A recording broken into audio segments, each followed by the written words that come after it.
Eu sou o engenheiro Felipe Soares, diretor técnico da AZ Construções. De formação, sou engenheiro civil e especialista de concreto armado, mas a minha vivência profissional é na gestão de obra. Eu trabalho desde o final de 2011, eu considero 2012, até hoje, tomando conta de obra, gerenciando. E eu tenho a minha empresa que trabalha no ramo de obra privada e projeto, e também tenho outra empresa que trabalha no ramo de obra pública. Então a gente trabalha com obras públicas e privadas, e eu tenho um escritório também que toma conta da parte de projetos. É a minha irmã que toma a frente dessa parte de projetos arquitetônicos, tá bom? Arquitetônicos e projetos essenciais de engenharia.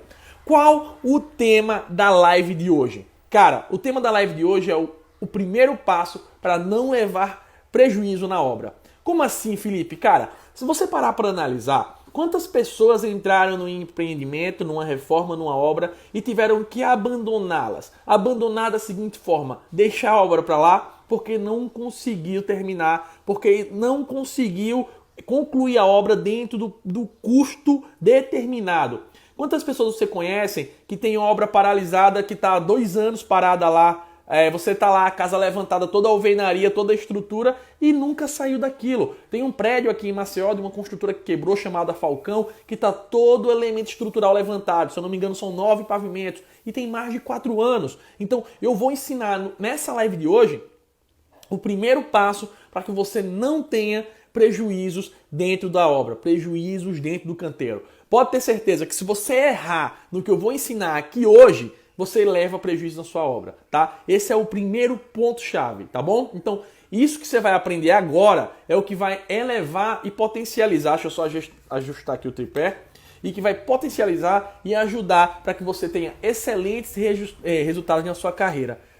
Olha aqui, a Isadora disse que na cidade dela tem muitas. É normal, gente. E eu vou te explicar 2 formas que podem estar causando isso e como você não cometer esses erros. Olha, eu tenho um grande amigo, o nome dele é Márcio, ele diz o seguinte: o momento que eu assino o contrato da minha obra, ele é o momento que eu decido se eu vou ter lucro ou prejuízo. Felipe, que pesado ouvir isso. Exatamente o que eu estou te falando. Desde o primeiro momento que eu entrei numa obra, se eu não tiver critérios e padrões corretos, inclusive na forma do contrato que eu fechei, eu estou levando prejuízo. Então, são 2 fatores que podem te levar a quebrar numa obra ou abandonar a obra. O primeiro é o orçamento. Gente, isso mesmo.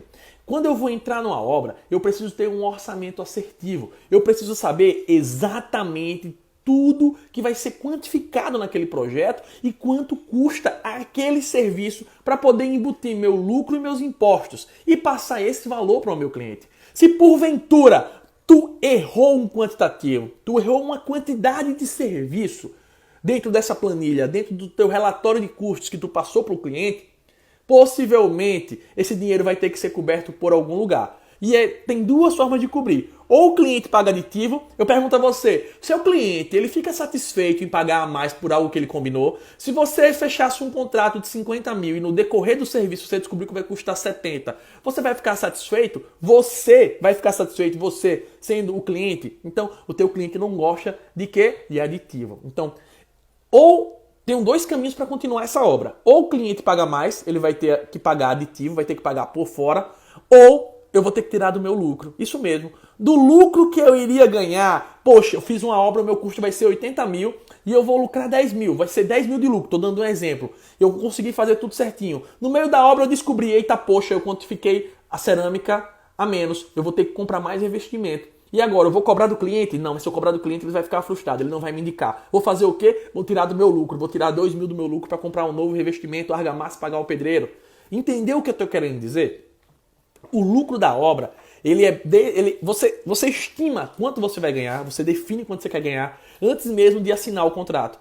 Então o orçamento, ele é o que dá a entrada para a sua obra. Primeiro que é onde você fecha com o cliente. É onde o cliente vai saber se aquilo é viável ou não para ele e se você realmente tem um preço justo e que vai atender a necessidade, tá certo? Só que para fazer esse orçamento, eu tenho que saber quantificar, eu tenho que saber identificar os serviços. Tem que estar automático na minha cabeça cada etapa, cada processo desse serviço para que eu consiga enxergar. Felipe, como é que eu faço para ter maior assertividade? Gente, no levantamento quantitativo, a forma de você ter maior assertividade é sabendo ler e interpretar projetos e tendo vivenciado obras daquele segmento. Como assim? Vamos lá. Eu, por exemplo, nunca fiz obra de ferrovia. Se eu for fazer um orçamento de ferrovia, será que eu vou ter toda a expertise do mundo para poder enxergar cada etapa daquele serviço? Talvez não, provavelmente não. Já quando eu estou fazendo o orçamento de algo que eu já vivi, eu consigo, vou dar um exemplo comum aqui. Ah, uma parede. Poxa, eu sei que para ter a parede, primeiro eu tenho a alvenaria, depois eu tenho o chapisco, depois eu tenho o reboco, do reboco eu tenho a massa PVA, o selador e aí a pintura. Tudo bem? Deu para entender? Tá automático na minha cabeça todo o passo a passo e todo o roteiro a ser seguido. E eu consigo exatamente quantificar. Olha, para fazer aquela alvenaria eu vou gastar tanto de tijolo, tanto de cimento, tanto de areia, eu vou gastar tantas latas de massa PVA, eu vou gastar tanto de mão de obra para fazer tudo isso. Agora eu vou aplicar quanto eu quero ganhar em cima e incidir os impostos e encargos que são necessários. Entenderam? Eu preciso ter na minha mente, pessoal, todo esse passo a passo. E se eu começo de forma correta, se eu começo de forma assertiva, com um orçamento realmente assertivo, eu tenho a maior chance de, na obra, eu alcançar o lucro que eu determinei no meu orçamento e através da gestão da obra, através do racionamento de material, da racionalização de mão de obra, eu consigo fazer o quê? Diminuir os custos a ponto de aumentar o meu lucro. Então, um passo para não levar prejuízo na obra. Vamos lá. Primeiro, faça um orçamento assertivo. Faça uma estimativa assertiva para passar para o seu cliente, a ponto de que você não tenha que diminuir o seu lucro para terminar a obra dele e a ponto que ele não precise ter um aditivo do cliente que frustre o cliente para poder terminar aquela determinada obra, beleza? Primeiro passo, orçamento. Só que dentro desse orçamento que eu fiz para o cara, eu vou te ensinar o jeito errado. Qual é o jeito errado que as pessoas fazem? A maioria das pessoas, pessoal, o que é que elas fazem na hora de fazer um orçamento? A maioria das pessoas que está começando agora, que não tem experiência, que se sentem inseguro, o que é que elas fazem? Elas até levantam o quantitativo, às vezes errando, pulando etapa, mas é normal para quem está começando, não é correto, é normal. As pessoas não tendem a conhecer todos os serviços e tendem a errar. É normal, gente. Calma, não se preocupa se você errou. Você vai melhorar a cada processo. Quando você vê o prejuízo que você tomou, você vai melhorar e não vai cometer mais aquele erro, tá? É a teoria de que só aprende quando dói no bolso, tá? Já perceberam que tem essa teoria aí e que ela funciona. É que nem cinto de segurança. As pessoas não usavam o cinto de segurança e começaram a utilizar depois que começaram a ser multadas. As pessoas bebiam e dirigiam. Hoje elas andam de Uber porque não adianta. É muito mais caro pagar a multa da lei seca e ficar sem habilitação do que pagar o Uber. Então é assim que funciona na engenharia também. O cara só começa a ter certeza das coisas depois que ele começa um tombo ou outro, ou quando ele aprende com outra pessoa. Mas enfim. Sabe qual é o erro comum das pessoas na hora de começar a fazer o orçamento? Ela quantifica os serviços e faz o quê? Pega o preço do SINAP. Caramba! Responde para mim, na sua região, o preço da alvenaria e do reboco do SINAP, ele geralmente está acima do mercado ou está abaixo do mercado? Responde para mim, você que está aqui nessa live, que eu quero saber. Isso pode variar de cidade para cidade, de estado para estado, de região para região. Então, eu quero saber primeiro de você. O SINAP na sua região, se eu for passar um orçamento de 10 mil metros quadrados de reboco e botar o preço do SINAP, eu vou estar ganhando muito ou vou estar levando muito prejuízo? Eu vou dar um exemplo prático aqui da minha região, e pode ser que você já tenha trabalhado. Nós temos o piso granilite. O piso granilite é aquele piso de alta resistência que é bonitinho e é dividido com as nossas juntas de hidratação, tanto de PVC como metálica. Esse piso granilite aqui no meu estado, no SINAP, ele paga R$101, se eu não me engano. R$101, preço de custo, tá? Se eu colocar o BDI de 25%, tá? Não estou fazendo estudo de BDI aqui, estou jogando um valor simbólico.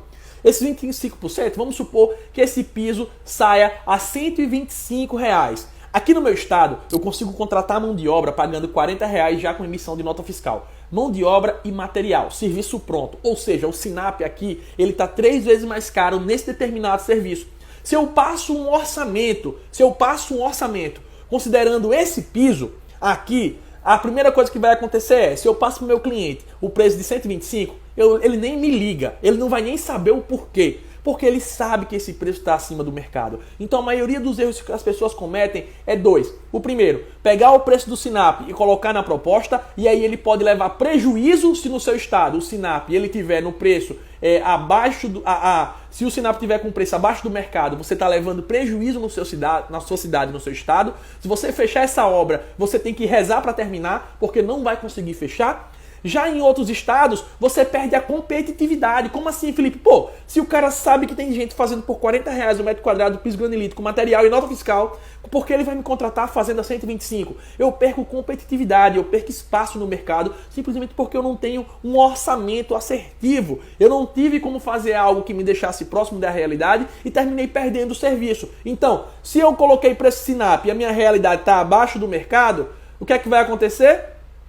Se o Sinap está abaixo do mercado, eu já comecei a obra, eu nem botei o primeiro prego na obra e já estou tendo prejuízo. Se eu coloquei o preço Sinap e no valor do mercado o preço Sinap está acima, o que vai acontecer? Eu perdi a obra porque eu não tinha preço de competitividade. Deu para entender isso aí? Faz sentido para vocês? Eu dei um exemplo prático e mostrei, vocês falaram aí, certo? Então, gente, como é que eu faço para ter um orçamento mais assertivo, para sentir mais segurança na hora de passar o meu orçamento? Existem 3 passos, tá? 3 passos muito importantes. O primeiro é eu pegar todo o levantamento de serviço, todo o levantamento quantitativo, ver exatamente o que é que vai ser gasto e fazer cotação. Como assim, Felipe? Olha, eu recomendo que você pegue os serviços da curva ABC, onde você pega lá, por exemplo, eu posso utilizar o parâmetro do Sinap e analisar quais são os itens que vão dar maior relevância. Ou eu posso cotar todos os itens. Vamos supor, numa casa popular, é muito simples você cotar todos os itens. Pega todos os serviços e cota. Vai dar trabalho? Vai dar trabalho. Mas essa é a maneira mais assertiva de você ter. Você pode selecionar uma curva ABC dos itens que vão ter maior o quê? Maior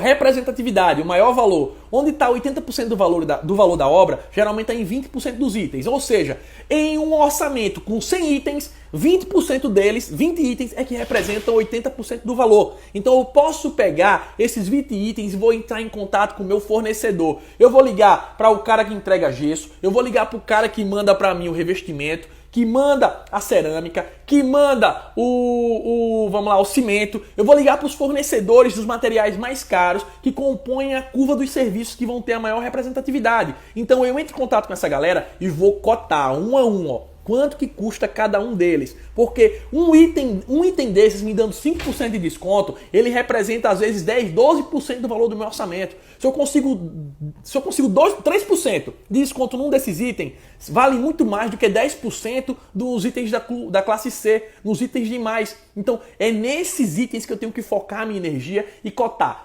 todos os materiais com preço de mercado. Pelo menos 3 cotações, pessoal. Pelo menos 3 cotações, tá? Porque aí você usa a mediana delas. A mesma metodologia do Sinap. Por quê? Porque você usando a mediana, presta atenção nessa sacada. Se eu uso o preço mínimo e a obra foi fechada esse mês, daqui a um mês pode ser que tenha um reajuste nesse preço. Se eu utilizei o mínimo e aumentou, ou seja, o meu insumo já está abaixo, eu já cobrei menos do que eu estou pagando no mercado. Então, o ideal é utilizar a mediana, o preço do meio, tá? Porque se o preço baixar, você está dentro, você está tendo lucro. Se o preço aumentar, você compra no que estava mais barato, provavelmente não cubra esse. Então, é uma sacada. Inclusive, se você usar a mediana como referência e conseguiu comprar mais barato, você já tem um lucro maior na sua obra. Faz sentido para você? Concorda comigo? Então, o primeiro passo para ter um orçamento assertivo é entrar em contato com todo mundo. E quando eu falo entrar em contato, não só é com o fornecedor de material, não. É com a mão de obra também. Olha, vê só, eletricista, tá aqui, eu tenho uma casa para fazer, tá aqui o projeto. Quanto é que você me cobra para fazer isso? Vou no segundo eletricista, quanto é que você me cobra? Por quê? Porque eu vou avaliar se vale mais a pena contratar o eletricista de carteira assinada para fazer aquele serviço, ou empreitar, ou terceirizar, ou contratar alguém por fora para fazer esse serviço. Então eu pego 3 cotações e vou ter lá. Ah, a minha elétrica de material deu 3 mil, a minha mão de obra deu 2. Tem 5 mil aqui de elétrica. Eu vou ganhar aqui em cima, vamos lá, 5 mil, eu quero 15%. Vou botar 5.750, beleza? Beleza, 5.750, ensino meus impostos, enfim. Tá lá o valor do meu serviço. E eu faço isso para todos os itens que eu puder. Esse vai ser o meu primeiro parâmetro. Eu vou fazer o meu orçamento de cotação, o meu orçamento de mercado, beleza? Feito isso, vamos supor que seja uma casa. Uma casa, eu levantei todos os itens, eu fiz todo o orçamento, eu olhei meus custos de mão de obra, beleza. Eu tenho um primeiro orçamento de referência, faz sentido? Eu tenho um primeiro orçamento. Aí eu te pergunto, Sarinha, você, com esse orçamento, você já se sentiria seguro para passar para o cliente? A maioria das pessoas não se sente, tem medo. Poxa, será que eu esqueci de algo? Será que eu errei? Será que eu poderia estar esquecendo algum item? O que é que eu vou fazer agora? Agora eu vou analisar, somar quanto que deu aquele valor do mercado. Vamos lá, aquela casa tem 100 metros quadrados, eu fiz toda a cotação e deu 100 mil reais. Analisei, eu tive uma média de quanto? R$ 1.000 por metro quadrado. Aí eu vou fazer a primeira comparação. Eu vou comparar com o Cube e com o Sinap VUR. Eu entro no Cube e vejo quanto é que está custando o metro quadrado na minha cidade. Poxa, o metro quadrado lá está me dizendo que é 1.250. O meu orçamento só está dando 1.000. Será que eu esqueci de alguma coisa? Eu tenho um primeiro parâmetro de referência. Poxa, será que tem alguma coisa errada? Ou o Cube aqui é realmente acima? Aí vou para onde? Vou para o Sinap, vou para o VUR. Olha o VUR, quanto é que está o valor unitário de referência. E vejo isso, ó. Poxa, pera aí. O valor do VUR está acima ou está abaixo? Aí eu analiso, caramba, eu ainda não estou me sentindo seguro. E aí? Eu já fiz a primeira cotação assertiva, já fiz o primeiro levantamento. Segundo, eu já fiz o orçamento detalhado entrando em contato com fornecedores. Terceiro, eu comparei com o VUR e comparei com o Cube, tá? Que são parâmetros de referência. Tá? Que são os parâmetros de referência. Então, fiz tudo isso, fiz esses três. Agora é a hora de você fazer o seu concorrente trabalhar para você. Nossa, Felipe, como é que eu vou fazer meu concorrente trabalhar para mim? Cara, essa é a melhor forma de você ter valor de mercado. Pô, o Cube e o VUR, eles podem estar fora do mercado. Que tal eu pegar o meu orçamento?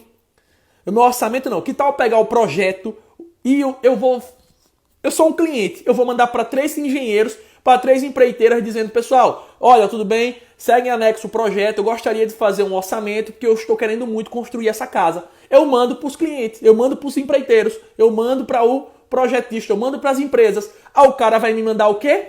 3 propostas. Eu vou ter 3 propostas de construtoras concorrentes no mercado. E eu vou analisar, poxa, olha, o Cube e o Sinap estavam dando R$ 1.300. O preço dos meus concorrentes está em torno de quanto? Está em torno de 1.200, 1.050, 1.100, por exemplo. E no meu orçamento estava dando 1.000. Eu vou fazer o seguinte, eu vou analisar o orçamento deles para ver se eu esqueci alguma etapa, se eu, como estou iniciando agora, se eu pulei algum processo, para ver se eu esqueci algo nesse orçamento a ponto de me deixar mais assertivo. Aí eu comparo o orçamento dos meus concorrentes. Se eu analisar que o meu tá todo certo, aí eu vou dizer o quê? Sou foda, eu tenho um preço mais assertivo, eu tenho um preço mais competitivo. E o que é que eu vou fazer? Eu vou baixar meu preço? Não! Eu vou deixar o mesmo preço do meu concorrente ou dar um pequeno desconto, só para ter uma pequena vantagem. Por quê? Porque assim eu aumento o meu lucro, eu aumento o meu ganho. Eu vou estar um pouco abaixo do mercado, um pouco abaixo dos meus concorrentes, na verdade vou estar na mesma disputa, uma disputa justa, só que eu vou ter uma maior lucratividade porque o meu preço de custo vai ser menor que o do meu concorrente, porque eu cotei, porque eu fiz em mercado. Deu para entender? Essa é uma grande sacada. Eu usei meu concorrente para trabalhar para mim e me dizer qual é que está o preço do mercado. Eu comparei com o Cube e com o VUR para ter uma segunda forma de análise de orçamento. E o terceiro, eu fiz um orçamento centrado. Baseado nesse primeiro orçamento, eu consigo fazer várias obras similares. Depois que eu chego lá e digo, poxa, olha, depois que eu executei a obra em si, eu vou dizer, poxa, meu metro quadrado de construção saiu em torno de R$ 800. Eu vendi por 1.000, foi R$ 200 a cada metro que eu ganhei e teve R$ 800 por metro quadrado. Caramba, se vier obras parecidas com essa, eu já sei o preço que eu vou cobrar por metro quadrado, porque eu já fiz uma obra, eu já tenho a expertise. E a cada obra que eu vou fazendo, eu vou melhorando. Eu não vou mais quebrar a cabeça fazendo todo o orçamento detalhado, não. Eu vou só ajustar os pontos de acordo com cada projeto, o que me dá uma maior celeridade, uma maior segurança para executar cada obra dessa. Faz sentido para vocês? Então, primeiro eu faço a cotação, eu faço o orçamento realmente detalhado, analítico, item por item. Segundo, eu comparo com o Cube e com o VUR. Terceiro, eu comparo com os meus concorrentes. Eu faço meus concorrentes analisarem a minha proposta sem saber. E agora, depois de você ter feito o orçamento detalhado, depois de você ter comparado com o Cube, depois de você ter comparado com o VUR, depois de você ter comparado com os seus concorrentes, você se sente seguro para entregar esse orçamento? Ou você não já se sente bem mais seguro para começar? Faz sentido, pessoal? Concorda comigo? Quem é que se sentiria mais seguro passando o terceiro orçamento? O primeiro passo para eu não levar prejuízo na obra é eu entrar com preço justo, tá? Qual é, pessoal? Responde para mim. Qual é o primeiro passo para eu não levar prejuízo na minha obra? Eu ganhar a obra com um preço justo, um preço que eu consiga executar e que não me leve a ter prejuízo ou abandonar a obra. Esse é o primeiro passo para eu não ter prejuízo na obra, beleza? O segundo passo, pessoal, é eu entender que eu posso melhorar esses processos dentro da obra, tá? É um complemento. O orçamento que eu fiz antes, ele nada mais é do que uma estimativa de custo, tá? Por quê? Por quê, gente? É uma estimativa de custo. Porque no processo, até eu começar a obra, pode haver uma grande variação de preço, principalmente dos materiais, tá? A mão de obra geralmente não muda tanto, mas os materiais, eles tendem a ter o quê? Eles tendem a ter o quê? Uma variação. Então, se eu estou dentro da obra e eu consigo fazer uma boa cotação de material, se eu consigo chegar de forma assertiva, comprar exatamente o valor necessário, se eu consigo racionalizar, diminuir esses custos, não quer dizer, gente, que eu tenha que diminuir. Quando eu falo diminuir custo, não cometa esse erro. Não é pegar a cerâmica que é 30 por 30, que tem mais de 900 centímetros quadrados, onde eu tenho que ter cola na peça e cola no chão e dizer, não, vou economizar, vou passar só a cola na pedra. Não vai, velho. Não vai. Isso não é economia, isso é burrice, tá? Isso é pular processos. Isso é querer que o seu lucro da obra seja pago no pós-obra, quando você tiver que retirar todo o piso e trocar. Esse não é o jeito certo de diminuir o seu custo. O jeito certo de diminuir o custo é deixando o piso totalmente nivelado. Como assim, Felipe? Se o piso está totalmente nivelado, o consumo da argamassa vai ser muito maior. O pedreiro não vai ter que estar ajustando na quantidade de massa, tá? Se eu consigo diminuir a espessura do meu reboco, como assim? Eu deixando a parede no prumo e no esquadro, eu garanto o quê? Uma maior economia de material. Deu para entender isso aí? Então essas coisas é que são a gestão. É diminuir os custos de materiais, é fazer a gestão. Gente, de nada adianta você fazer o orçamento perfeito, o melhor orçamento do mundo, se você não monitorar esse orçamento dentro da obra. Como assim? Poxa, eu fiz um orçamento de reboco. Quando chegou na obra, eu fiz do jeito que eu queria, eu não comparei, e na hora que eu fui comparar, eu gastei mais cimento, gastei mais areia e o meu pedreiro demorou mais tempo. Eu gastei mais tempo de mão de obra. E aí? O que adiantou? Adiantou todo esse trabalho de fazer o levantamento, todo esse trabalho de fazer um orçamento preciso para chegar na obra e não fazer gestão? Não. Por quê? Porque o dinheiro, o lucro da sua obra, ele vai junto com a falta de gestão que você deixou de fazer dentro do canteiro. O lucro da sua obra vai junto com o resto da argamassa que ficou lá no chão na horário de almoço. O lucro da sua obra vai junto com os tijolos quebrados, desperdiçados por falta de gestão. Tá? É assim que acontece. O lucro da tua obra, não tem aquele joelhozinho que o cara diz, não, compra aquele de 50 centavos, o marronzinho, que bota lá no ponto. O lucro da tua obra vai embora, sabe quando? Quando o cliente for trocar a pia ou for rosquear lá a torneira e aquele joelho que não é protegido, que não é reforçado, ele trincar na cabecinha do joelho. Geralmente acontece isso. E você tiver que quebrar toda a parede ou quebrar um pedaço da parede para trocar aquela peça. Só que aí acabou a cerâmica, então tu vai ter que retirar aquela cerâmica todinha e colocar outra. Aí vai embora o lucro da tua obra. Então, se você não quer ter prejuízo, você tem que aprender não só a orçar, não só a fazer o orçamento correto, passar a proposta justa, mas ao mesmo tempo você precisa monitorar, controlar e melhorar. Por exemplo, Felipe, olha, eu passei o orçamento do reboco, estava dando R$20 o metro quadrado do reboco. Quando eu comecei a fazer na obra, eu percebi que eu conseguia gastar só 18, então estava sobrando 2. O que é que acontece? Esses 2 a mais já é fora o lucro que você já botou dentro do serviço. Se eu conseguir executar com R$2 a menos, na próxima obra, se eu estou disputando uma licitação, o que é que vai acontecer? Em vez de eu botar o mesmo preço, eu posso diminuir esses R$2 do meu custo para poder o quê? Para ter maior competitividade e ganhar aquela licitação, por exemplo. Como eu falei pra vocês, gente, o Márcio ele diz uma frase que é muito foda. O momento que eu mandei minha proposta, o momento que eu assinei o meu contrato, é o momento que eu decidi se eu vou ter lucro ou não na minha obra. Óbvio que você pode ter lucro a mais ou não, dependendo da sua gestão. Um outro detalhe muito importante é que como você vai burlar as empresas que querem fazer você trabalhar para elas. Como assim? Do mesmo jeito que você está usando a pessoa para fazer um orçamento mais assertivo para você, pode chegar outro engenheiro, como já aconteceu comigo quando eu não tinha sacado isso, que ele vivia me pedindo orçamento. Eu passava o orçamento, o nome dele, eu vou falar, o nome dele é Hugo, e ele nunca fechou nenhum orçamento comigo. E depois eu descobri que ele pegava o meu orçamento como referência para poder ter preço de competitividade com o cara. Eu digo, filho da mãe, eu aprendi que não se manda orçamento sintético, orçamento aberto para cliente. Não se manda orçamento para quem manda por e-mail. Você chama para apresentar pessoalmente. Você chama o cara e apresenta a ele o orçamento, pessoal. E apresenta não o orçamento detalhado, mas o valor global. O valor, olha, a tua obra vai custar 100 mil ou 4 meses de 25 mil reais. O cara vai ver o valor fechado, ele não vai saber, ele não é técnico para que ele quer saber quanto está gastando no metro quadrado de reboco, quanto está sendo de fundação. Por que eu estou dizendo isso? Porque se você comete a burrice, se você comete a besteira de mandar o seu orçamento, o cliente pode pegar aquele orçamento e encaminhar para 3 construtoras, um cara vai dizer, olha, eu dou R$1.000 de desconto no reboco. O outro vai dizer, eu tiro R$500 de alvenaria. Sabe por que ele vai conseguir diminuir o custo para você? Sabe por que ele vai conseguir diminuir o custo para o seu cliente? Porque ele não vai ter trabalho para levantar quantitativo. Tu passasse 2 dias pegando projeto, analisando fundação, levantando quantitativo, levantando forma, levantando material. O teu cliente foi lá, passou o orçamento que tu teve um trabalho fila da puta para fazer para outra empresa. A outra empresa fez só o quê? Colocou valores diferentes. Faz sentido? Aí o que acontece? Por isso que ele baixou o preço dele. Porque ele diminuiu o trabalho que ele tinha de fazer esse serviço.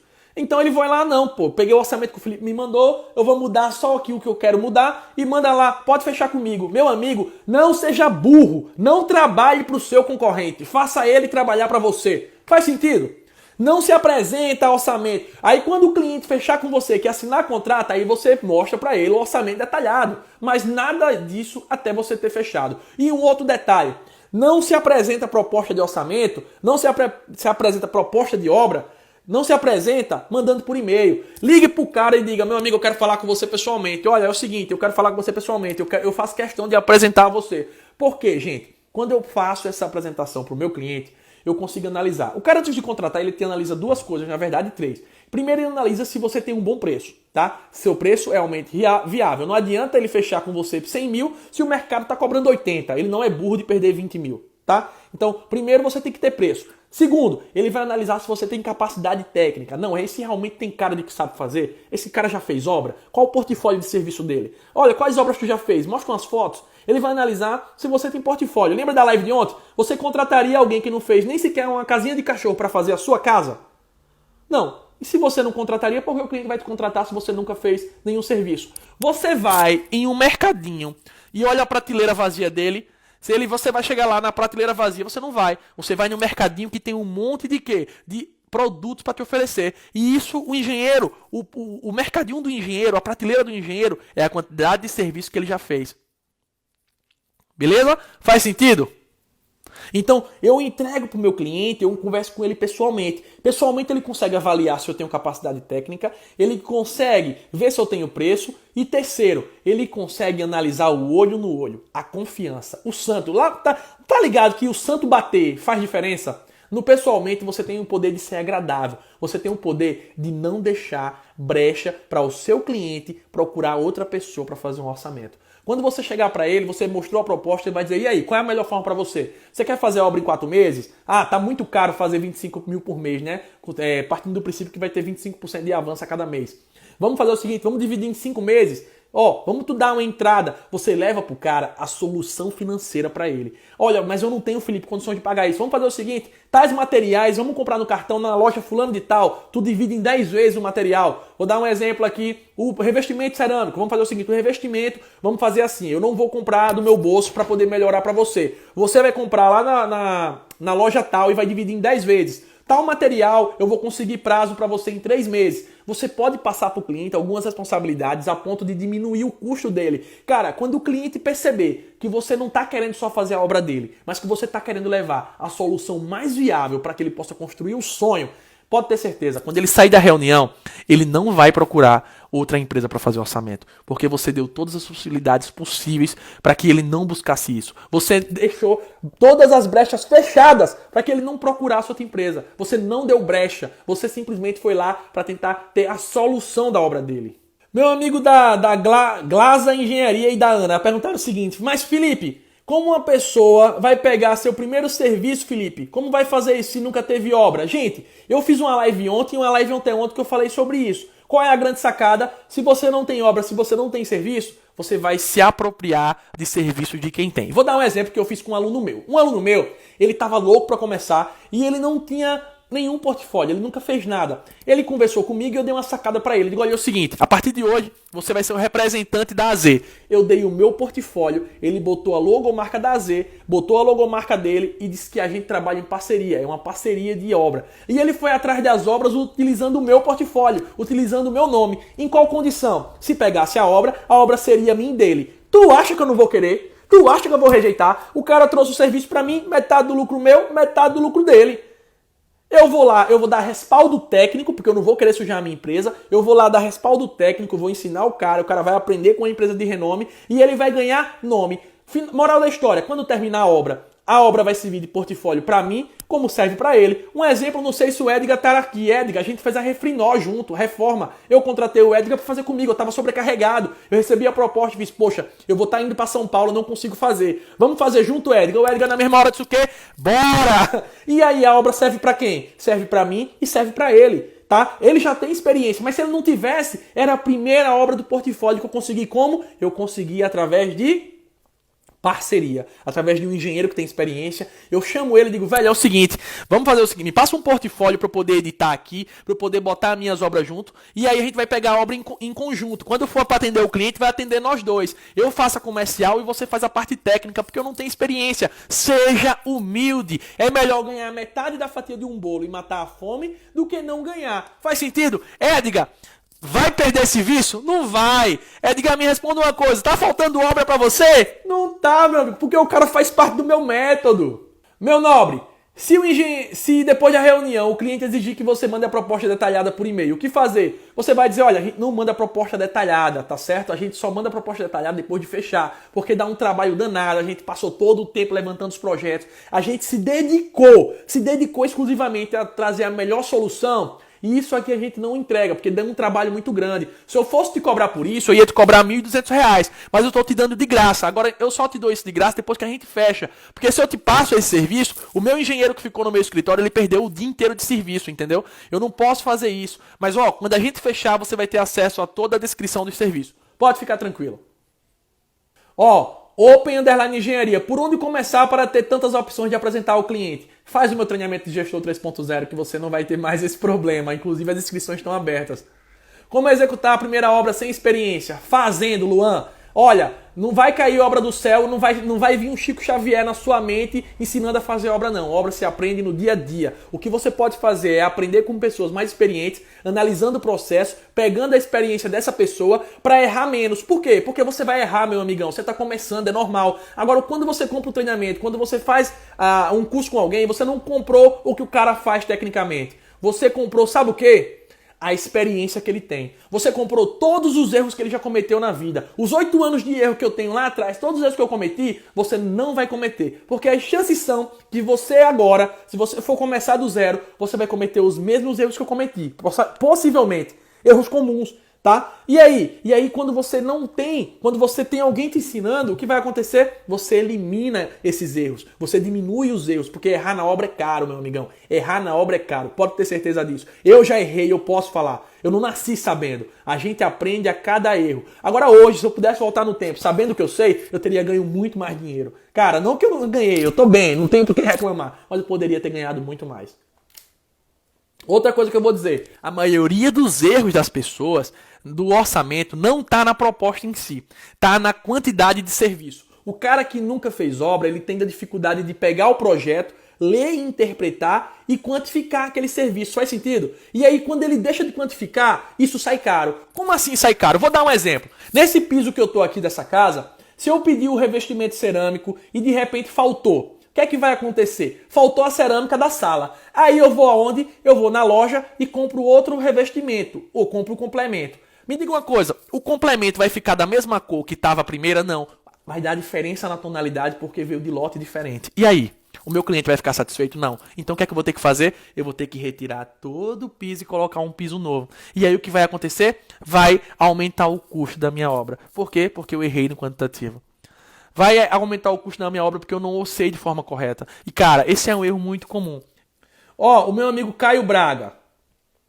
Querido, uma pergunta. Se eu fizer contrato por administração, como otimizar o tempo do cliente dele e comprar um material para a obra? Você não vai fazer o seu cliente comprar o material. Você vai comprar. Você vai fazer toda a cotação, você vai entrar em contato com os fornecedores, você vai levar para ele já uma solicitação de compra. Aí ele pode te dar uma parte do dinheiro para você ir pagar, ou ele vai poder transferir ou passar o cartão direto pro cara. Você que tem que resolver isso, não é o cliente não. Você não vai pegar o cliente e dizer, vá na loja tal, não. Olha, eu fui na loja tal, consegui essa proposta, tá aqui no e-mail. Você quer que eu feche? Quer que eu feche? Ó, manda os dados do cartão para a pessoa, ou faça o depósito, você vai levar a solução. E existe uma solução melhor ainda. Existe o famoso Cote Aqui. O Cote Aqui é uma plataforma que eu recomendo demais, onde você paga um valor simbólico e aí você bota a lista de materiais, ele vai cotar em toda a sua região, onde tem os melhores preços, tá? Então ele vai passar uma lista para você detalhada de material, do preço e onde comprar. Você vai passar para o seu cliente e vai dizer, olha, você quer ir ou você quer que eu vá? O valor dá tanto, não se preocupe, eu vou trazer as notas fiscais. Esse é o seu papel como gestor, fazer o negócio ser resolvido. Espero que vocês tenham gostado. Fiquem com Deus. Vamos pro hashtag 2020? Vamos lá? Dá o hashtag 2020 e faz a gente alcançar o máximo de pessoas. Vê se a galera gostou realmente do conteúdo de hoje. Um grande abraço, fique com Deus e até mais.